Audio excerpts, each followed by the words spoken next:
मांझी के अंदर कोई चुनौती नहीं है, फिर भी कुछ लोग प्रयास कर रहे हैं। 250 से 300 माँ बहनों के मांग के सिंदूर धोने वाला परिवार मांझी को, जनता को धमकी देता है कि जो हालात हमने मशरक और बनियापुर में बनाया वो हालात हम मांझी में बनाएंगे।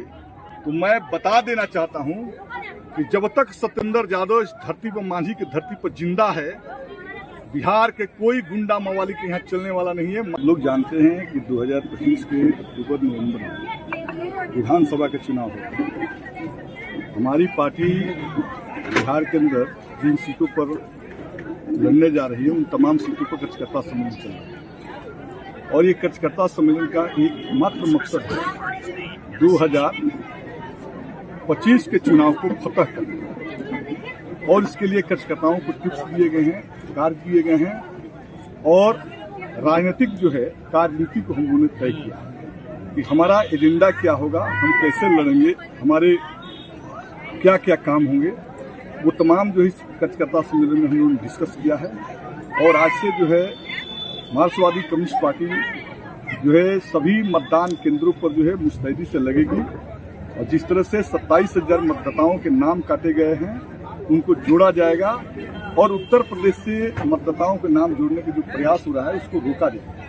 एक सम्मेलन का मकसद ये था। दूसरा मकसद था कि हमारे जो बूथ लेवल के कार्यकर्ता हैं या पंचायत चुनाव अभियान समिति जो हमारी चुनाव को हैंडलिंग करेगी, उनको जो है हमारे जो राष्ट्रीय नेता हैं उन्होंने बूस्टर डोज दिया है कि आज के संदर्भ में भाजपा और जदयू से हम कैसे फाइट करेंगे, कैसे मुकाबला करेंगे, इसका बूस्टर डोज जो है हमारे पोलिट ब्यूरो सदस्य कॉमरेड अशोक ढौले, केंद्रीय कमेटी सदस्य कॉमरेड अवधेश और राज्य सचिव ललन चौधरी ने दिया है।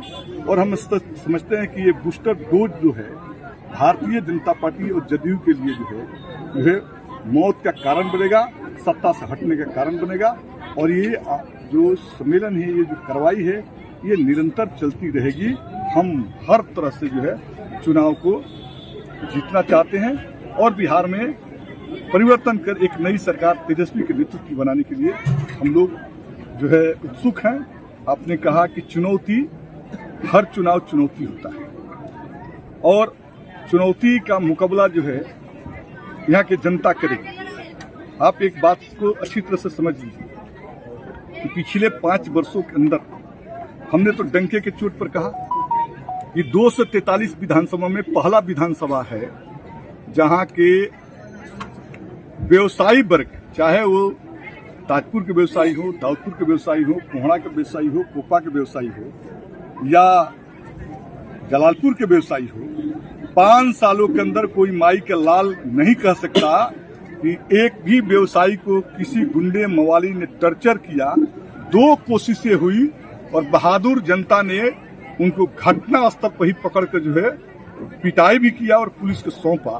तो ये है सीपीआईएम के हेरिटेज कि हमने व्यापार और विकास को के रास्ते में कोई बाधा बनने नहीं दिया किसी को। दूसरा हेरिटेज है जो माइनॉरिटी आरएसएस और बजरंग दल से तबाह रहता था, प्रताड़ित था। 5 वर्षों के अंदर बजरंग दल और आरएसएस को सर उठाने का मौका नहीं दिया, हमने कुचल दिया।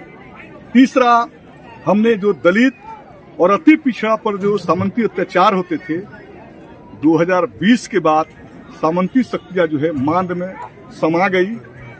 उनके दिलों में इतना जो है भय व्याप्त हो गया कि एक भी दलित और पिछड़ा को अटैक नहीं कर पाए। चौथा, हमने गरीबों के थाली में जो है बेहतरीन चावल और गेहूं देने का काम किया। 5वां, हमने सत्ता में रहते हुए जब सारण के अंदर बड़े पैमाने पर शराब से मौत हुई थी तो मैं सत्ता में रहते हुए नीतीश कुमार जी को कहा था कि इस मौत का जिम्मेदार कोई है तो नीतीश कुमार है। ऐसे अमूमन होता नहीं कि कोई सत्ता में रहे, सत्ता के पक्ष में रहे और सरकार से सवाल पूछे, लेकिन मैंने सीपीआईएम के बतौर मैंने पूछा था कि मौत के जिम्मेदार मैंने कहा था कि नीतीश कुमार है और मुआवजा देना होगा। हमारी लड़ाई का परिणाम था कि सरकार को घुटना पलाया और जो जहरीली शराब से मौत हुई थे उनको मुआवजा देना पड़ा। 6ठा सवाल मैंने कहा, 6ठा काम मैंने किया है इस क्षेत्र के अंदर, वो है नहरों में पानी की व्यवस्था सिंचाई के लिए किया। और जो अमीर के बच्चे चाहते अच्छे बसों में जाते थे अच्छे स्कूलों में जाते थे। मैंने अपने इलाका के अंदर प्राइमरी स्कूल से हाई स्कूल तक बोरा और चट के कल्चर को हमेशा तक समाप्त कर दिया। मैंने बेंच और डेस्क दिया। दलित जो सड़कों से मैसर थे, पिछड़े के गांव में सड़कें नहीं थी, अल्पसंख्यक सड़कों नहीं थी, मैंने सभी सड़कों का काम पूरा कर लिया है। और मैं एक बात बता देता हूं कि ये काम ही बतलाता है कि मांझी के अंदर कोई चुनौती नहीं है, लेकिन फिर भी कुछ लोग प्रयास कर रहे हैं। तो मैं तो कह दिया कि 250 से 300 माँ बहनों के मांग के सिंदूर धोने वाला परिवार अगर नीतीश और मोदी के सह पर मांझी को, जनता को धमकी देता है कि जो हालात हमने मशरक और बनियापुर में बनाया वो हालात हम मांझी में बनाएंगे, तो मैं बता देना चाहता हूं कि जब तक सत्येंद्र यादव इस धरती पर, मांझी की धरती पर जिंदा है, बिहार के कोई गुंडा मवाली के यहाँ चलने वाला नहीं है। मांझी राम बहादुर सिंह, बुधन प्रसाद यादव और पंडित गिरीश तिवारी का क्षेत्र है। यहाँ शांति और सद्भाव के साथ विकास होता है। कोई किसी पर जुल्म और जाति नहीं करेगा। गुंडा मवाली को इस क्षेत्र के अंदर चलने वाला नहीं है।